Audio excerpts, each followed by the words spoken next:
Hello, homeschool friends, and welcome to this episode of the Homeschool High School Podcast from Seven Sisters Homeschool.com and brought to you by the Ultimate Homeschool Podcast Network.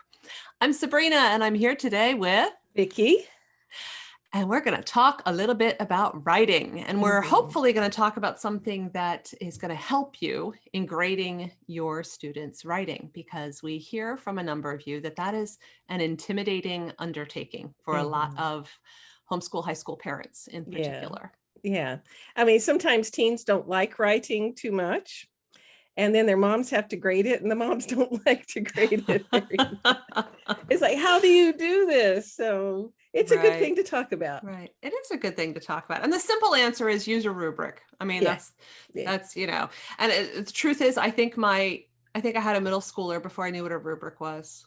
That was not a word that I knew early on in homeschooling, because you don't really use them in elementary school. So you just in case, just in case any of our seventh sisters who are listening don't know what a rubric is and are madly Googling it right now, we can save you the trouble. A rubric is this nifty little check off the boxes chart that says, these are the things that you're looking for, and here's about how many points should be awarded for doing that perfectly. So if all the spelling is correct, give your student 10 points for having awesome spelling skills. And if you said it was supposed to be 5 paragraphs and it's 5 paragraphs, then give them 5 points for whatever. So it's a tool. And there are lots of different rubrics. I mean, most of our writing guides at sevensistershomeschool.com include a rubric or two in the back of the guide. Yeah. And they're suggested rubrics because you might have different goals, and so you can always adjust them. So let's start there. Let's talk about goals, because that is actually the main thing that I answer this often in the customer email inbox at Seven Sisters. A lot of our seventh sisters write in and they say, I don't know what the priorities are supposed to be for any given writing assignment. And I'm not a natural writer myself. I don't love to write. I assigned my kid the thing I was supposed to assign them, and they did it. But beyond spelling and did you follow the directions, I don't know what the priorities are supposed to be. So goals, establishing goals in grading, writing is important. Yeah. And, like there's some of us that are a little geekier and we actually like writing. And so I resemble that remark. Yeah. It's easy to pass that on to our kids. Like, we want you to love writing. We want you to engage this process. But, I think most people are not that way. Yeah. And yes, we can't just assume everybody has the same priorities or goals or, what really shows that our teen has accomplished what they need to accomplish here. And then there's the other end of the spectrum that has nothing to do with loving writing and being a fabulous writer. And we know you have a book in there somewhere. You got to get it out on paper, But there's the other end of the spectrum where people are like, well, I mean, I know they have to spell right, and I know they have to use appropriate grammar, and, and it's all about the format. What is it going to end up looking like? Will all the T's be crossed and all the I's be dotted? And, that's important, but that's definitely not the heart and soul of writing. And that is where some of our teens become extremely under-inspired, shall we say. If they've been using writing curriculum and had their writing being graded all on that sort of mechanics piece of it, that can kind of stomp on inspiration. Well, it definitely, inspiration and meaning, that teenagers very often need to have some purpose or meaning in their writing. So what would you suggest, Sabrina? Well, I'm glad you asked, Vicki.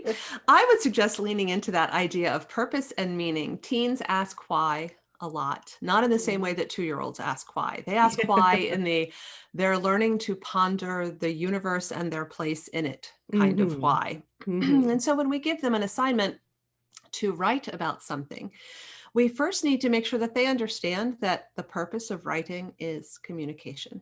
And oddly, a lot of teens don't know that. And some of the moms listening to this podcast, dads listening to this podcast are saying, I never really thought about it. But that's true. It's about communication. It's about making yourself understood, whether it's an idea, whether it's an agenda that you're trying to advance and you want to persuade people to agree with you, whether it's a feeling that you want people to connect with. There's so many ways that we try to communicate with our words. And just as much variety as there is in conversation, we have that same amount of variety in writing. And so if we can first help our teens understand, your number one goal when I give you a writing assignment is to communicate something to the person who's going to read it. And so you should ask yourself, what exactly am I trying to communicate here? And it will, in most cases, be quite obvious if you ask yourself the question. So if you've been practicing writing a comparison and contrast essay, and you're looking at two different pieces of literature or a book and a movie, and you're comparing them to one another, then if you're given an essay assignment for that, your goal is to communicate what you thought about the comparison between the two. What was the same? What was different? What did you like better? What was your opinion? If instead you're writing a research paper, well, then the point of your communication is to demonstrate knowledge, to pass information, to help somebody else know about the subject matter. Those are going to be very different kinds of writing. And if our teen starts, don't even get me started on poetry. That's a horse of a different color right there. So if a teen is starting a writing project with that general goal in mind, and the person who's going to grade it has that same general goal in mind, that's going to help a lot. One of the places that we see kids get very tangled up and bogged down is in the idea of a research paper not being primarily about their opinion. So they have an idea that they're supposed to be explaining, giving all sorts of information and instruction about, but it's not just about, well, I think so, or, but I liked it better. That piece of opinion is not really very important. And so there may be lots of things that they just state as if they were fact, but they don't give any evidence to support it. They don't cite any resources, that sort of thing. And then they're frustrated when they get marked down for that. So if we can have a meeting of the minds at the time that an assignment is given to say, now let's think for a second, what's the purpose in writing this? Why are you doing it? What are you trying to communicate? That's going to help a lot. And that, for the person grading it, is going to help you decide what kind of rubric you need to use. And that's why we do suggested rubrics, as you mentioned, in our Seven Sisters writing guides, because you might have a slightly different goal for your student. If you have a kid who's a natural writer versus a kid who is a really reluctant writer and who struggles a lot, you probably don't want to use the same rubric. It's kind of not exactly fair even to do that, right? So what are some of your thoughts, Vicki? You've graded a whole lot of writing over many years for many students. Well, I think the concept that writing is communication, like that's a why. And one of the gifts we want to give our teens is the ability to communicate their thoughts. Like this is a gift they will need the rest of their lives. How do you communicate? And one of the best ways we can train our brains to get the words out is to have lots of practice writing down thoughts and communicating those in an effective way. So really, when you look at it as writing as communication, a why is it's just life training on how to communicate, because they're going to grow up and have a job and, likely have a spouse or kids and both. Or friends and neighbors even. Yeah, you're going to need to communicate with a lot of different kinds of people about a lot of different kinds of things. And so this is really a boot camp. The high school, they have to do so much writing. Really a good boot camp for capturing thoughts. I slight rabbit trail, but we over the years, you and I have graded a lot of papers, and our sister Marilyn and Allison and like we just in our homeschool umbrella and with our own kids have graded papers.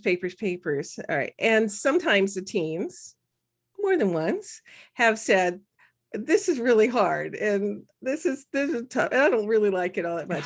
But after high school, once those kids hit adulthood and we run into them later, they thank us for that boot camp of capturing their thoughts and communicating them with words. So that really the why, this communication skill is so important. And for each kid, that goal is going to be a little different. So a reluctant writer is going to learn to capture their communication in a simpler way at first. So at ninth grade, it may be you're looking for some spelling just so they learn some self-control kind of things. But by the time they're seniors, if they've worked each year on writing, they can have more and more opinion with backing it up, opinion with clarifying, or delving into a subject on a research paper in a non-biased way and learning how to keep their brain in a non-biased position. So that's, even a reluctant writer can develop skills that's going to pay off.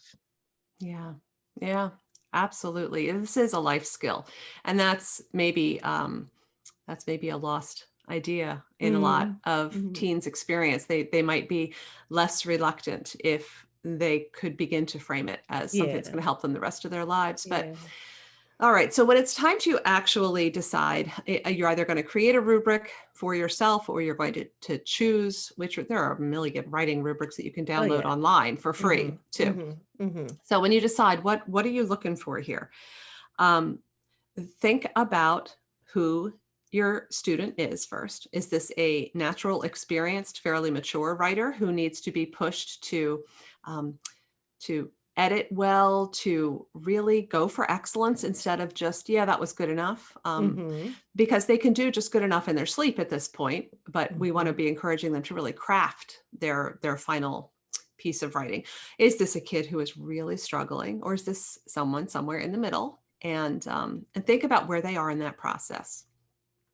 Then think about what the goal of this particular assignment was, and sort of put a big word across the top of the rubric, or across the top of your brain if you just want to do it internally. But this is primarily